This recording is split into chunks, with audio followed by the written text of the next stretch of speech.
네, 감사합니다. 하나님 말씀 골로새서 2장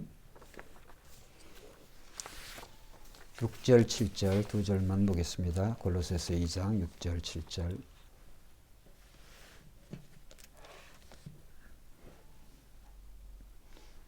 육 절 7절 우리 두 절 우리 같이 합독합니다. 시작. 그러므로 너희가 그리스도 예수를 주로 받았으니 그 안에서 행하되 그 안에 뿌리를 박으며 세움을 받아 교훈을 받은 대로 믿음에 굳게 서서 감사함을 넘치게 하라. 아멘. 오늘 저는 이 본문의 7절 마지막에 말씀에 감사함을 넘치게 하라. 감사함을 넘치게 하라라고 하는 그런 주제로 말씀을 드리려고 합니다. 오늘 우리 성도가 한평생 그 하나님의 은혜 가운데 살 수 있는 비결은 저는 감사라고 생각을 합니다. 그래서 감사하는 성도가 영적으로 성숙한 성도요, 또 믿음의 성도요, 또 그의 삶을 더욱더 하나님의 은혜 가운데로 인도한다. 저는 이렇게 생각을 하고 있습니다. 그러나 반대로 감사의 그 반대가 불평이라고 할 수가 있죠. 원망하고 불평하면 하나님의 은혜를 차단하는 행위여서 더욱더 우리의 삶을 어두움과 절망 가운데로 이끌어 간다고 저는 생각을 합니다. 그렇기 때문에 오늘 우리는 우리의 삶 모든 것이 다 하나님의 은혜다. 나의 나 된 것이 하나님의 은혜다라고 고백한 그 다윗의 고백과 같이 우리는 하나님의 은혜 가운데 늘 있다고 하는 사실에 대해서 늘 일평생 감사를 잊지 않는 그런 저와 여러분들이 되었으면 좋겠습니다. 우리가 이제 서점에도 보면 평생 감사라고 하는 그런 책도 있는데 그렇습니다. 오늘 우리가 이 하나님의 은혜, 하나님의 그 은혜가 아니면 오늘 우리가 살아갈 수가 없는 그러한 존재가 바로 성도라고 하는 그러한 우리 존재인데 중요한 것은 그 하나님의 은혜 가운데 사는 성도의 그 표식이 바로 감사다. 그래서 감사가 없는 성도는 하나님의 은혜를 모르는 그런 성도다 이렇게 말해도 무방할 것 같습니다. 그렇기 때문에 하나님의 은혜 가운데 있는 성도의 가장 큰 특징이 감사다. 그래서 지난 주일에 우리 시편 50편 23절에 보면 감사로 예배를 드리는 자가 나를 영화롭게 하리니 그의 행위를 옳게 하는 자에게 하나님이 구원을 보이신다 이렇게 말씀하셨습니다. 그렇기 때문에 오늘 우리의 삶에 특별히 이 예배하는 우리의 성도들의 삶에는 늘 감사가 있어야 될 줄로 믿습니다. 그래서 우리는 늘 그 하나님의 은혜에 대해서 우리는 감사하되 그 감사가 이제 그냥 한 번, 두 번 되어지는 것이 아니라 오늘 본문의 또 주제의 말씀과 같이 감사함을 넘치게 하라. 그래서 그 감사가 어떻게 하면 넘칠 수가 있느냐라고 하는 것에 대해서 말씀을 드리려고 하죠. 여러분 오늘 우리가 감사가 이제 절대적인 감사가 있고 또 이런 상대적인 감사 또 변하지 않는 감사가 있고 또 변하는 그런 감사가 있습니다. 절대적인 그런 감사는 진짜 감사라고 저는 생각을 하고 상대적이고 또 변화되어지고 시간에 따라 환경에 따라 변하는 그러한 감사는 진짜가 아니다라고 하는 그런 생각을 해봅니다. 그러면 절대적인 감사 그런 감사는 어떤 감사가 절대적인 감사일까요? 저는 그 절대적인 감사는 우리가 만드는 것이 아니라 한번 따라합시다. 하나님으로부터 받아야 됩니다. 절대적인 감사, 넘치는 그런 감사는 오늘 우리가 만들어서 우리가 노력해서 되어지는 그것은 감사라고 할 수가 없죠. 노력해서 되어지는 그 감사가 얼마나 되어지겠습니까? 노력하면 되는데 그런데 내가 노력해도 얻을 수 없는 그러한 것이 있는데 그것이 바로 하나님이 주시는 그러한 것이 하나님의 은혜가 이제 절대적인 그런 감사가 되어지죠. 그래서 그러한 절대적인 그런 감사의 내용 가운데 가장 중요한 것이 오늘 본문 말씀의 6절에 있어요.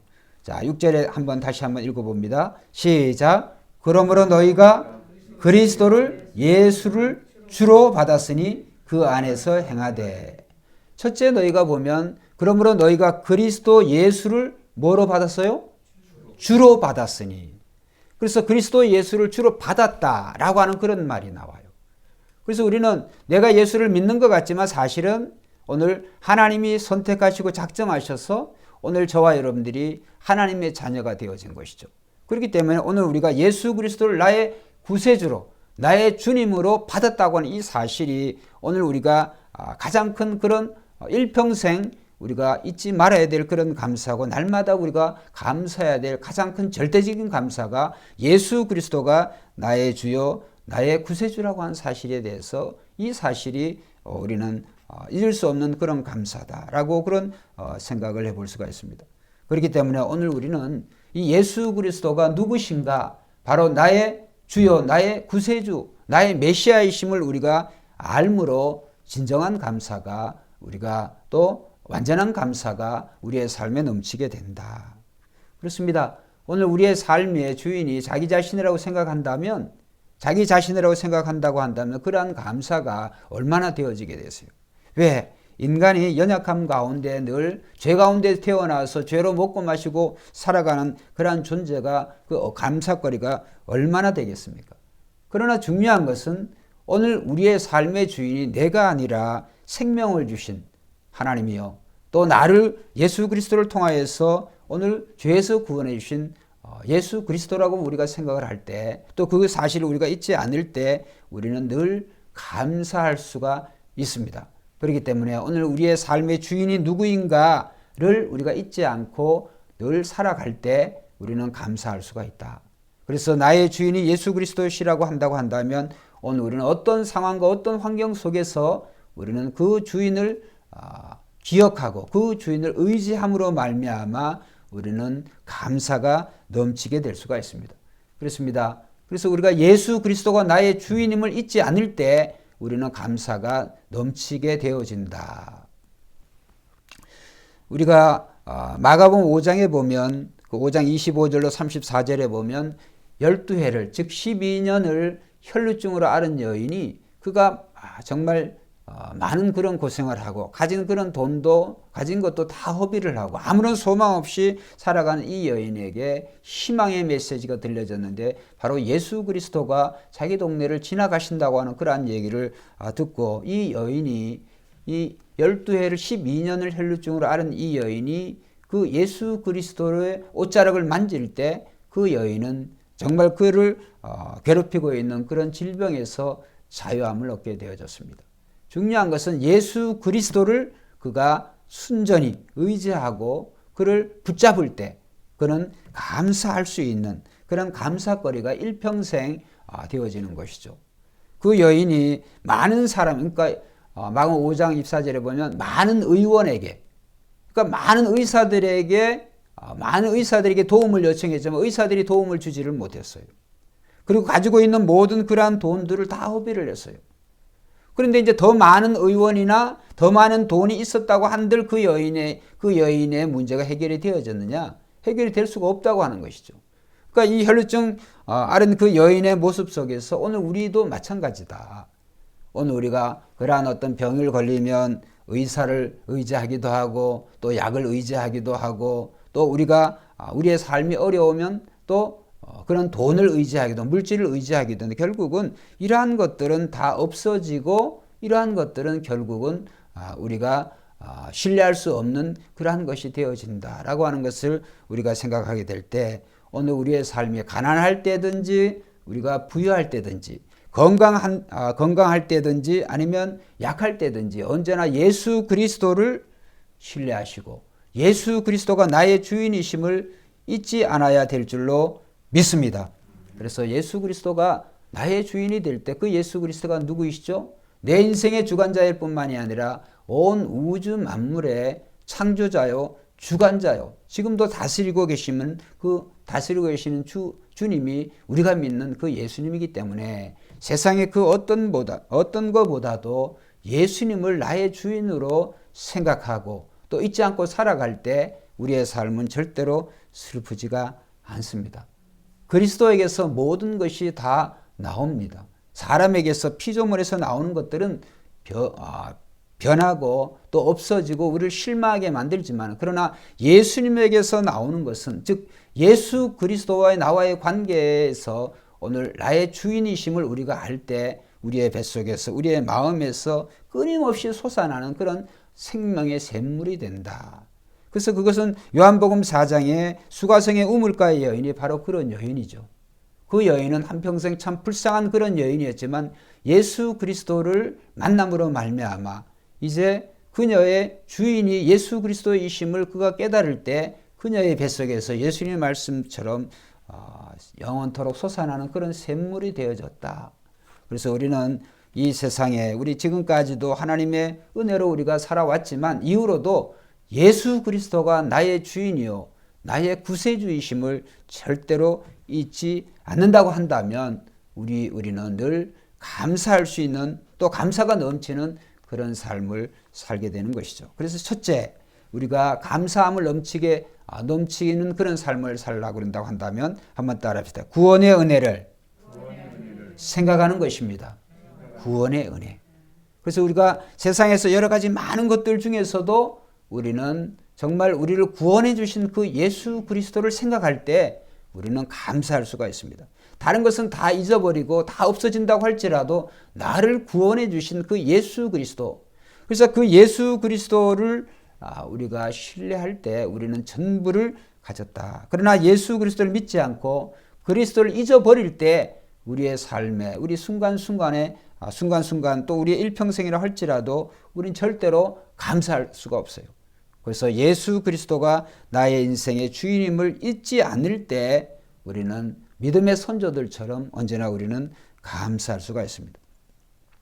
자, 그리고 이제 우리가 예수 그리스도를 주로 받은 사람은 어떻게 해야 되느냐? 한번 따라합시다. 날마다 주님을 닮아가야 됩니다. 예수 그리스도를 나의 주인으로 영접하고 모신 사람이라고 한다면 그 주님처럼 우리가 닮아가야 돼요. 그래서 주님처럼 닮아간다고 하는 말은 오늘 이 말씀에 본문 말씀에는 어떻게 나오냐면 너희가 그리스도 예수를 주로 받았으니 그 안에서 행하되 그 안에서 예수님처럼 우리가 행하되 그 안에 뿌리를 박으며 세움을 받아 교훈을 받은 대로 믿음에 굳게 서서 감사함을 넘치게 하라. 여러분, 예수님 자신이 이 세상에 성육신하셔서 사람으로 계시면서 예수님이 특별히 감사할 게 뭐 있어요? 예수님 자신이 하나님이신데. 그런데 예수님의 일생을 보면 언제든지 예수님은 아버지 하나님께 늘 감사하는 그런 삶을 사셨어요. 그래서 요한복음 17장의 19장의 대제사장의 기도를 보면 예수님은 항상 그 감사가 그의 제목에 제일 첫 번 우선순위를 차지했다. 자신이 세상에 자신의 생명을 던지려고 오신 분이 그렇죠. 아버지를 생각할 때 그 아버지가 자신을 이제 버리셔야 된다고 하는 것을 알면서도 예수님은 감사를 했어요. 그래서 그는 예수 그리스도의 그 감사가 오늘 우리가 날마다 기억해야 될 감사다. 그럼 예수 그리스도는 어떻게 감사할 수가 있었는가? 예수님은 날마다 하나님 아버지를 닮아가려는 그러한 노력 속에서 그러한 열정 속에서 예수님은 사셨어요. 그렇기 때문에 오늘 우리는 예수 그리스도가 나의 주인이라고 우리가 고백한다고 한다면 마땅히 예수님을 닮아가는 그런 우리가 살아갈 때 오늘 우리는 정말 감사가 넘쳐나는 그런 삶을 살 수가 있습니다. 그래서 우리는 오늘 우리의 인생이 예수님을 바라보고 세상을 바라보지 않고 자신을 바라보지 않고 예수님만을 바라볼 때 우리는 절대로 실망하지 않습니다. 그래서 나 자신을 바라보고 상황과 환경, 물질을 바라보면 우리는 언제든지 실망하지만은 그러나 생명이신 또 영생이신 그 예수 그리스도를 우리가 바라볼 때 언제든지 감사할 수가 있다. 우리가 예수님이 이제 배 안에서 주무시고 계실 때 제자들이 그 풍랑으로 인해서 아주 힘들어했습니다. 그래서 자기네들이 죽어간다고 이제 예수님을 깨울 때 예수님께서 뭐라고 말씀하셨어요? 그들은 예수님이 있는데도 불구하고 그들은 염려하고 그들은 걱정했어요. 그때 예수님께서 그들에게 하신 말씀이 믿음이 적은 자들아 이렇게 말씀하셨어요. 믿음이 작은 자들아. 그래서 믿음이 크고 작다는 결국은 오늘 예수님에게서 그 시선이 얼만큼 그 시선이 되어지느냐. 예수님에게 그 시선이 멀어지면 믿음이 작은 자가 되어지는 거예요. 그렇기 때문에 예수 그리스도를 우리가 신뢰하고 그분만을 우리가 절대적으로 바라볼 때 우리의 믿음은 큰 믿음의 소유자가 되어지는 줄로 믿습니다. 그래서 우리가 신약 성경에도 보면 예수님이 칭찬하신 사람들을 보면 전부 다 주여 말씀만 하옵소서 그러면 내 하인이 낫겠나이다. 혈루증 여인도 이 혈루증 여인이 예수님이 특별히 그녀에게 하신 말씀도 없지만 이 여인의 믿음이 예수님의 그 옷자락만 그 한 구덩이만 내가 붙잡기만 해도 내가 낫는다고 하는 그런 강한 믿음이 있어서요. 그렇기 때문에 오늘 우리는 백부장의 그 믿음도 그렇고 또 회당장 이 야이로의 믿음도 그렇고 절대적으로 그들의 삶의 모든 문제가 예수 그리스도를 전적으로 신뢰하는 가운데 예수님께서 그들의 믿음을 칭찬하신 것이죠. 그렇기 때문에 오늘 우리의 삶에 감사가 넘치려 그런다고 한다면 늘 이 예수 그리스도를 바라보고 예수 그리스도에게서 우리가 시선을 떼어지면 안 되겠습니다. 그렇기 때문에 날마다 예수 그리스도를 닮아간다고 하는 것은 두 번째로 한번 따라합시다. 말씀대로 순종하며 사는 것이다. 예. 예수 그리스도를 닮아간다고 하는 것은 오늘의 본문 말씀에 보면은 그 말씀대로 순종하며 사는 것이다. 그래서 7절에 보면 그 안에 그는 예수님 안이죠. 그 안에 뿌리를 박으며 세움을 받아 교훈을 받은 대로 뒤에 교훈을 받은 대로가 우리가 이 말씀을 받은 대로 그 다음에 말씀을 받은 대로 거꾸로 해석을 하면 되겠어요. 그 안에 예수님 안에 뿌리를 받고 세움을 받는다고 하는 것은 교훈을 받은 대로 사는 거예요. 그러니까 교훈을 받은 대로 산다고 하는 것은 예수님의 말씀을 즉 하나님의 말씀에 뿌리를 받고 그 하나님의 말씀 위에 삶의 기초를 세우고 그런다는 말이에요. 그러니까 결국에 오늘 우리가 교훈을 받은 대로 즉 말씀을 받은 대로 산다고 하는 것은 그 말씀대로 우리가 순종하고 사는 그러한 삶을 얘기를 하죠. 그래서 우리는 이 말씀 위에 우리의 삶의 기초를 견고히 세워갈 때 우리는 절대로 흔들리지 않습니다. 오늘 읽지는 않았습니다만 이 골로새 교회는 상당히 이런 이단의 사상이 흔들리는 그런 어려움에 있었어요. 자, 8절 한번 읽어보겠습니다. 골로새 2장 8절 시작. 누가 철학과 헛된 속임수로 너희를 사로잡을까 주의하라. 이것은 사람의 전통과 세상의 초등학문을 따르며 그리스도를 따름이 아니니라. 자, 여기에 보면 철학과 헛된 속임수, 그 다음에 사람의 전통과 세상의 초등학문과 비교되는 것이 그리스도예요. 우리가 그리스도를 따른다고 하는 것은 그리스도를 나의 주로 받는다고 하는 것은 우리가 말씀대로 산다고 하는 거예요.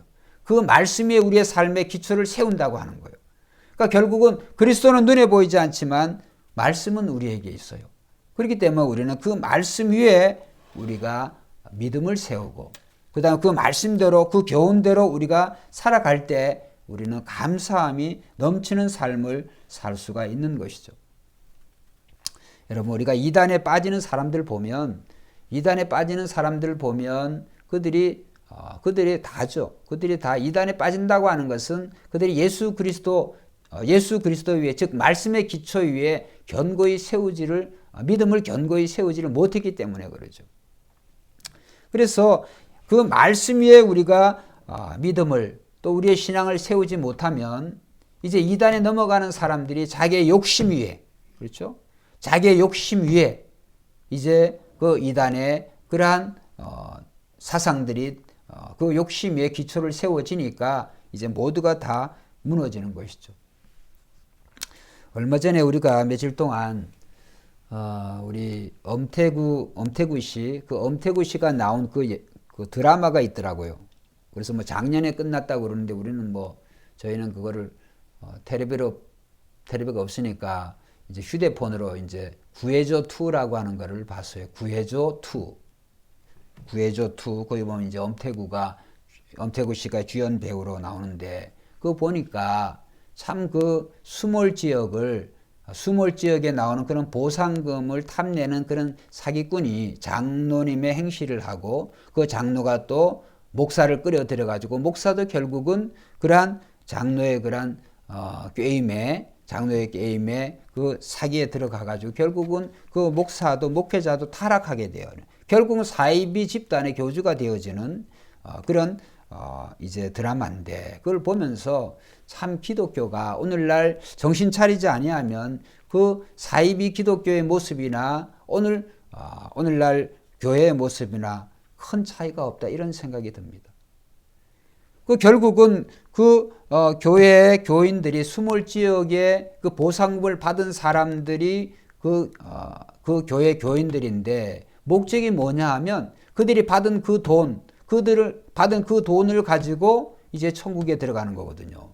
왜? 사기꾼이 그것을 천국과 연결하는 그러한 곳에 낙원을 짓고 에덴을 짓고 그 에덴이 천국에 들어가는, 바로 직결되어지는 그런 곳이라고 유혹을 하니까. 근데 성경에 그런 말이 없어요. 그러니까 결국은 이 사기꾼에게 넘어가는, 사기꾼의 그 속임수와 그런 속임수도 헛된 속임수에 넘어가는 것은 그들이 그 물질을 가지고 이 천국의 자리를 살 수 있다고 하는 그런 잘못된 그러한 이제 신앙도 아니죠. 잘못된 그런 속임수에 넘어간 거죠. 왜 넘어갔을까? 욕심이 있으니까. 그렇기 때문에 오늘 이 하나님의 말씀이, 이 성경이 우리에게 있다고 하는 것은 하나님이 우리에게 이 말씀을 읽고 듣고 지키라고 우리에게 주신 줄로 믿습니다. 여러 종교가 많이 있는데 경전을, 이런 어떤 그 종교의 경전을 가진 종교를 고등 종교라고 그래요. 하등 종교는 뭐냐면 경전이 없어요. 무속신앙이나 이런 경전이 없는 그런 종교들은 하등 종교라고 그래요. 그런데 경전이 있는 종교를 고등 종교라고 그래요. 그러니까 고등 종교 중에서도 물론 우리 기독교를 고등 종교로 이제 보통 학문적으로 그렇게 이제 카테고리를 범주를 하니까 고등 종교라고 한다면, 불교도 그런 경전을 가지고 있죠. 또 이 모슬렘도 그런 경전을 가지고 있죠. 그런데 이 기독교의 성경만큼 완벽한 그런 경전이 없어요. 그래서 이 기독교의 성경은 정말 이 성경이 예수 그리스도를 지시하고 가르치기 때문에 이 성경은 살아있는 하나님의 말씀인 거예요.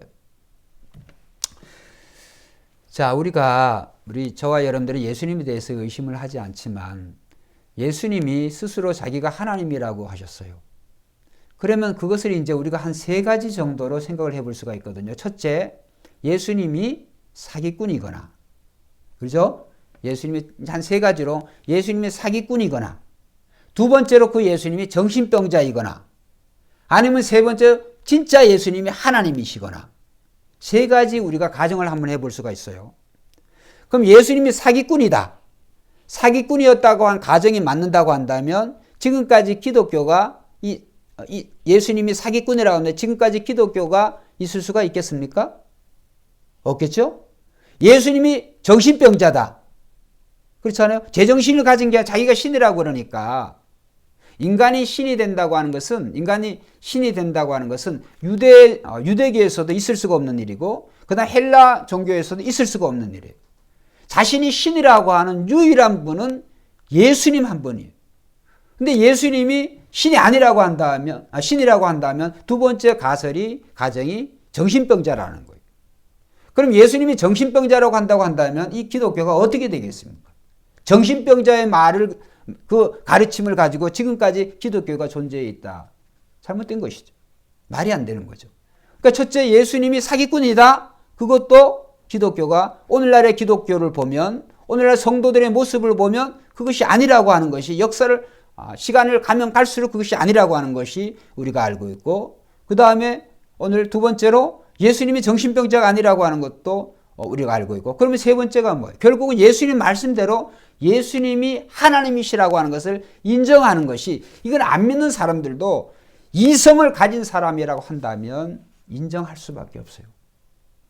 그런데 또 네 번째 생각은 뭐냐? 이런 사람들이 대다수 사는 사람들인데, 이도 저도 아닌 그냥 그래도 그만 안 그래도 그만 거기에 대해서 생각하지를 않는 거예요.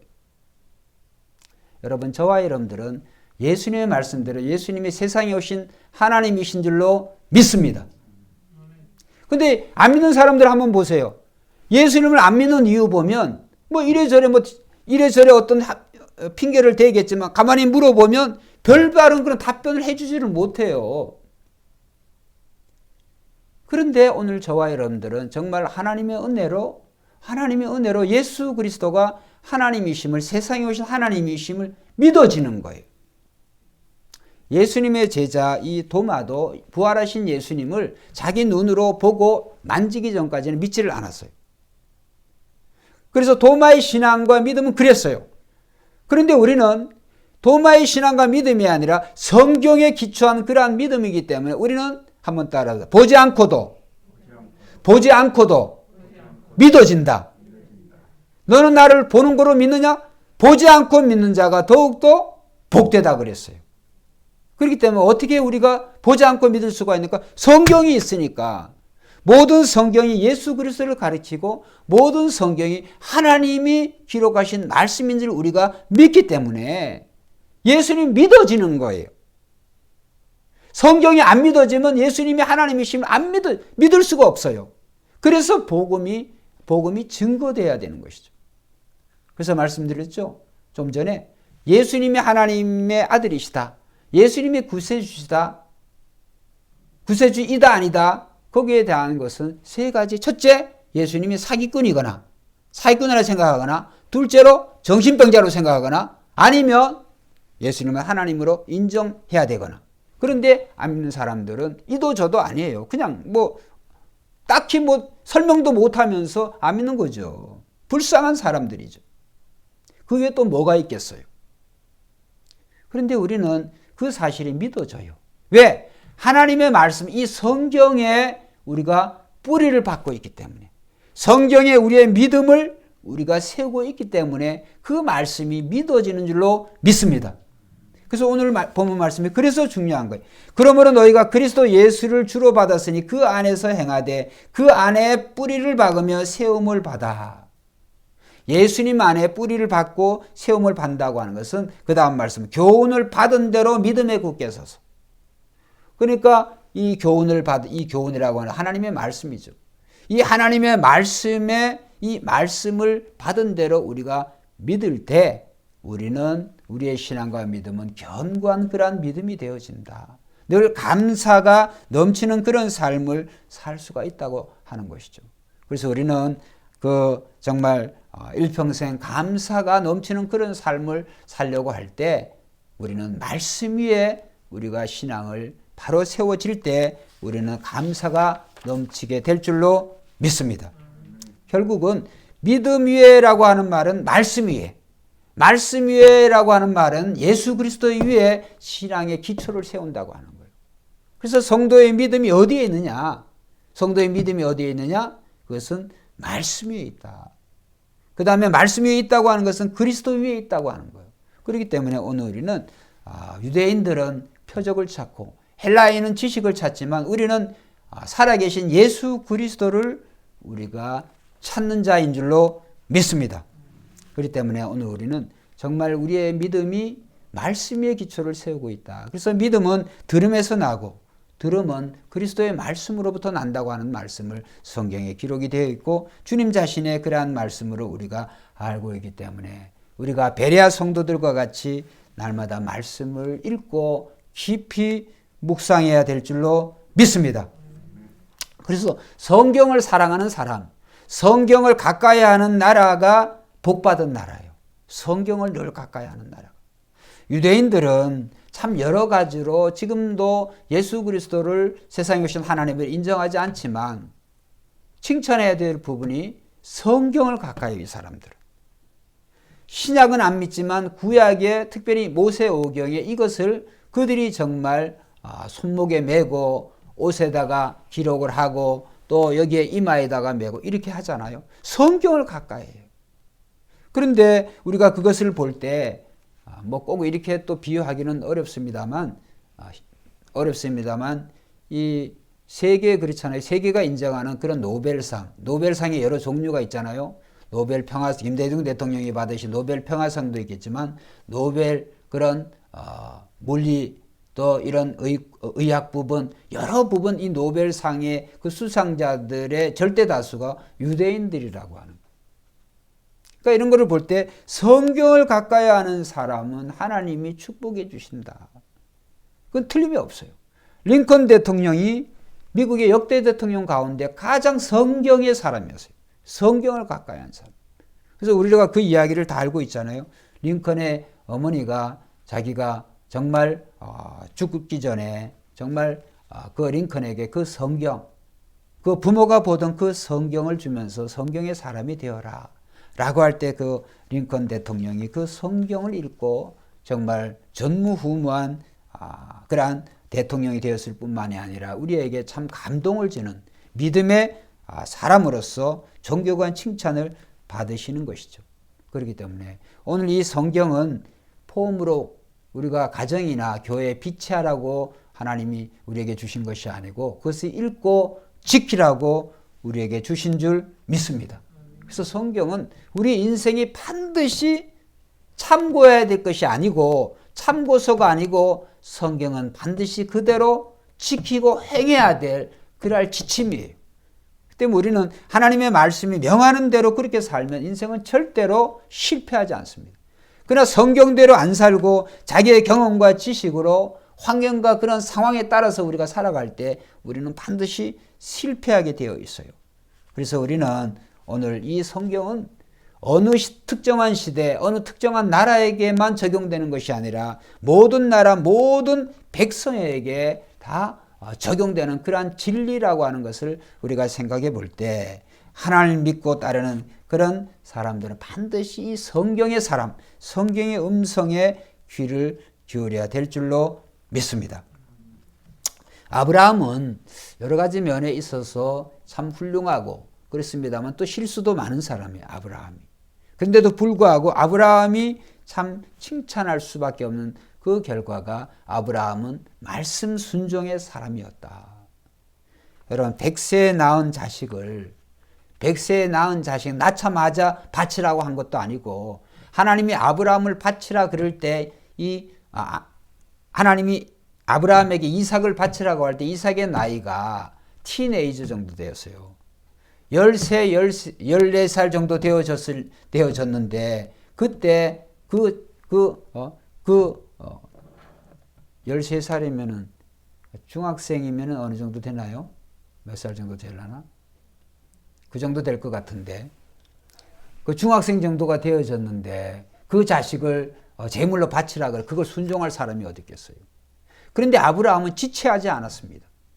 그래서 그 아브라함이 정말 하나님을 사랑하고 하나님이 나의 주 되심을 그가 얼마나 정말 그가 잘 표현을 했는지 말씀대로 바로 순종을 했어요. 그럴 때 또 이 아브라함은 그 말씀에 순종을 하고 하나님은 내가 이 이삭을 죽인다고 할지라도 한번 따라합시다. 이삭을 살리실 줄도 믿었다. 그러니까 이 성경이 그렇게 증거하잖아요. 자기가 이 이삭을 죽여도 하나님이 다시 살려줄 줄로 믿은 거예요. 이게 어떻게 보면 참 이 말씀을 드리면서도 감동이 오기도 하고 참 두려워요. 도대체 이 믿음이 아브라함의 믿음이 어떤 믿음이냐. 정말 하나님이 다시 살리실 것을 믿었기 때문에 그 자식을 죽일 수 있었다. 물론 죽이기까지 가정은 가지 않았습니다. 하나님 그 마음을 받으신 것이죠. 이런 것을 볼 때 정말 이 아브라함은 말씀의 사람이었다. 말씀 순종의 사람이었다. 그러니까 우리가 이 말씀에 토를 달고 이 말씀에 우리의 상황과 자꾸 합리화시키고 이렇게 되어지면은 말씀의 역사가 일어나질 않습니다. 그래서 우리는 이 말씀에 순종할 때 말씀이 우리를 감사가 넘치는 그런 삶으로 인도하게 될 줄로 믿습니다. 말씀에 순종할 때. 근데 말씀에 순종하지 않을 때 우리의 삶은 여러 가지 우리가 원망과 불평이 나오게 되어지는 것이죠. 그렇기 때문에 늘 말씀대로 순종하시기를 바랍니다. 이제 마지막 세 번째로 감사가 넘치는 그런 삶을 살려고 한다면 한번 따라합시다. 믿음대로 사는 것입니다. 세상을 살 때 우리가 어떻게 살 때 감사가 넘치냐? 믿음으로 사는 거예요. 그냥 믿음으로. 그래서 감사는 곧 믿음의 척도라고 할 수가 있어요. 그래서 믿음이 약하면 감사도 약해지고 믿음이 강한 사람은 이 감사하는 삶도 이제 넘쳐나는 것이죠. 그래서 믿음의 사람은 감사할 줄 아는 사람.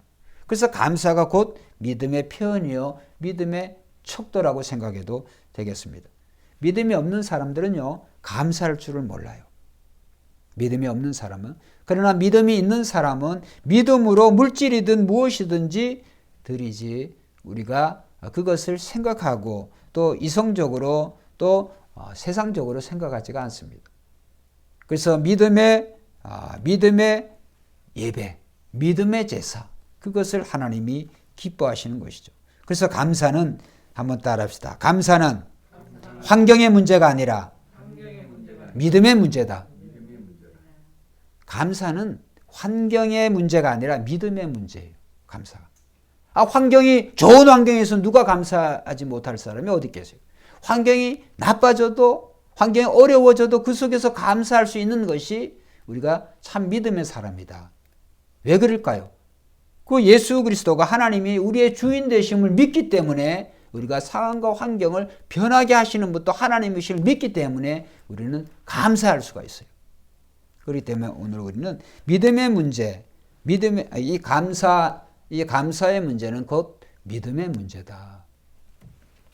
예수님께서 10명의 문둥병자를 고쳐주셨을 때 감사하려고 돌아온 사람은 이 사마리아 문둥병자가 사마리아에 그 이방인 유대인들이 개처럼 취급하는 그 사마리아의 문둥병자 한 사람만 감사하러 돌아왔어요. 그러니까 그걸 보면 오늘 10명이 다 그 문둥병이 치유가 됐지만 예수님께 감사하려고 다시 돌아온 사람은 한 사람밖에 없다. 그러니까 그 얘기는 뭐냐 하면 오늘 우리가 신앙생활도 한번 비교를 해보면 하나님께서 우리의 삶에 예수 믿고 참 많은 그러한 부분을 우리에게 고쳐주시고 풍성히 베풀어 주셨지만은 진정한 감사하는 사람은 한 명, 열에 한 명. 그렇죠? 그렇게 된다고 하는 거죠. 그런 걸 볼 때 우리가 영적으로도 우리가 한번 적용할 필요가 있다. 그래서 우리가 예수님이 진정한 우리의 주님이시라고 한다면 내가 얼마나 감사의 삶을 살아가고 있는가. 결국 오늘 우리는 감사의 문제는 결국은 믿음의 문제다. 그래서 좀 전에 그 예수님의 제자들 풍랑이는 그런 배에서 죽는다고 소리치는 제자들 예수님께서 그들을 책망하신 단어가 믿음이 작은 자더라. 믿음이 작은 자더라. 결국은 오늘 우리는 우리의 마음속에 감사가 넘치지 못하는 것은 이 환경과 그러한 여건이 나빠서가 아니라 믿음이 작아서라고 하는 사실에 대해서 우리가 생각해 보아야 되겠습니다. 그렇기 때문에 오늘 우리는 감사할 수 있는 여건을 달라고 기도하기보다는 믿음을 달라고 기도해야 될 줄로 믿습니다. 그렇죠. 여건이 열어지고 이런 여건이 주어져서 우리가 좋은 여건 속에서 우리가 감사할 수가 있어요. 그러나 그러한 감사는 진정한 감사가 되어지지가 않죠.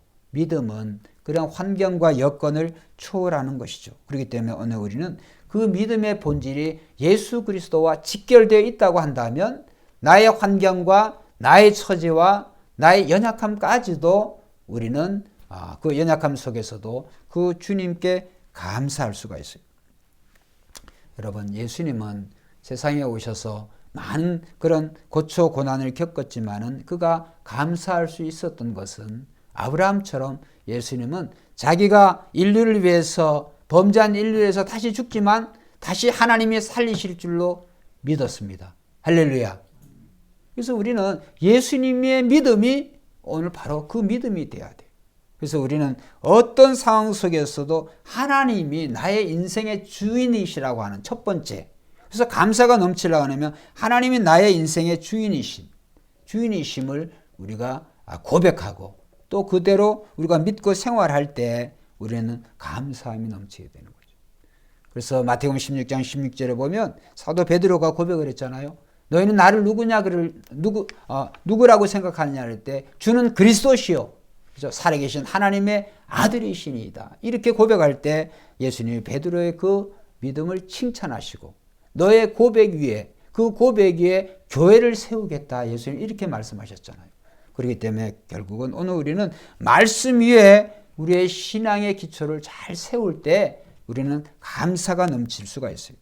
그 다음에 우리의 삶에 믿음으로 살 때 우리가 보이는 것으로 살아가는 것이 아니라 믿음으로 살 때, 믿음과 보이는 것은 어떻게 보면 대조가 이루어져요. 그래서 히브리서 11장 우리 한번 찾아보겠습니다.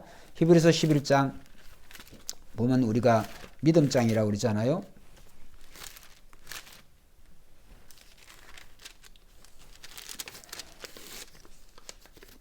자, 1절부터 3절까지 한번 읽어봅시다. 시작. 믿음은 바라는 것들의 실상이요 보이지 않는 것들의 증거니 선진들이 이로써 증거를 얻었느니라. 믿음으로 모든 세계가 하나님의 말씀으로 지어진 줄을 우리가 아나니 보이는 것은 나타난 것으로 말미암아 된 것이 아니니라. 거기까지만 보겠습니다. 믿음은 보이는 것으로 나타난 것으로 말미암은 것이 아니다. 그 결국은 뭐냐? 믿음은 보이는 대로 보여서 믿는 게 믿음이 아니라는 거예요. 보이지 않고 우리가 믿는데, 보이지 않고 믿는다고 하는 것은 하나님이 말씀으로 세상을 지은 것을 우리가 뭘 알아서 하는 것이 아니라 그것은 하나님이 지으셨다고 하는 것을 우리가 말씀으로 믿는 거죠. 그래서 우리의 신앙이 나의 이성과 어떤 과학적인 사고 위에 세워진 것이 아니라 하나님의 말씀 위에 그 말씀을 우리가 믿을 때 우리가 믿는 것, 그게 참 믿음이라고 하는 거예요. 인류가 이 과학이라고 하는 것을 자꾸 발전시켜가지고 인류가 더 행복해져야 되는데 저와 여러분들이 늘 느끼듯이 인류는 행복의 길로 나가는 게 아니라 불행의 길로 가면 갈수록 불행해. 왜? 과학은 더 많이 발전하는데도 불구하고 인류는 더 한없이 더 불행한 그런 삶을 살아가고 있다. 왜 그럴까요? 결국은 과학의 발전이 오늘 인간의 그런 행복으로 직결시키지 못한다고 하는 것을. 그래서 결국은 인간의 행복은 오늘 하나님이 우리에게 주셔야 되는 줄로 믿습니다. 하나님이 우리에게 주셔야 돼. 마음을 주셔야 돼. 그래서 우리의 마음이 우리가 계획하고 우리가 노력하고 그런 것들로 인해 가지고 우리가 행복해진다고 한다면 참 인류의 그 행복이라고 하는 것이 정말 얼마나 비참하겠어요. 절대 다수가 우리가 불행할 텐데, 그런데도 불구하고 오늘 인류의 진정한 행복은 예수 그리스도가 우리의 인류의 행복인 줄로 믿습니다. 그래서 오늘 수많은 사람들이 나름대로 그런 행복을 추구하면서 살아가지만 그러한 행복 가지고는 완전한 행복이 되어질 수가 없다. 그래서 절대적인 행복, 절대적인 감사는 우리의 주 되신 예수 그리스도에게서 나온다라고 하는 것을 잊지 않아야 되겠습니다. 자, 히브리서 11장 5절에 보면 믿음으로 에녹은 죽음을 보지 않고 옮겨졌으니 하나님이 그를 옮기심으로 다시 보이지 아니하였느니라. 그 다음 말씀 한번 읽어보세요. 시작. 그는 옮겨지기 전에 하나님을 기쁘시게 하는 자라 하는 증거를 받았느니라. 에녹이라고 하는 사람, 그가 300년 동안 하나님과 동행하며 살아갔던 사람. 그러니까 하나님과 동행했다고 하는 것은 이 에녹은 바로 그 하나님과 하나님과 절대적인 그런 관계 속에서 살아갔다고 하는 거죠. 그래서 우리는 저와 여러분들이 늘 예수 그리스도, 나를 위해 죽으시고 또 부활하신 나의 주 되신 그 예수 그리스도로 인해서 우리의 신앙과 믿음을 견고히 세우고 흔들리지 않을 때 우리는 늘 감사가 넘치는 그런 존재가 되어지는 것이죠. 그래서 결론적으로 6절에 보면 믿음이 없이는 하나님을 기쁘시게 하지 못하나니 하나님께 나아가는 자는 반드시 그가 계신 것과 또한 그가 자기를 찾는 자들에게 상 주시는 이심을 믿어야 할지니라. 오늘 저와 여러분들은 예수 그리스도를 나의 주로 믿는 믿음이 있는 성도인 줄로 믿습니다. 그렇다고 나 말씀에 순종하시고 그 말씀이 뭐라고 하든지 우리가 순종할 때 또 말씀의 신앙의 기초를 잘 세우면 날마다 하나님께서는 저절로 감사거리를 주시는 것이죠. 기도드리겠습니다.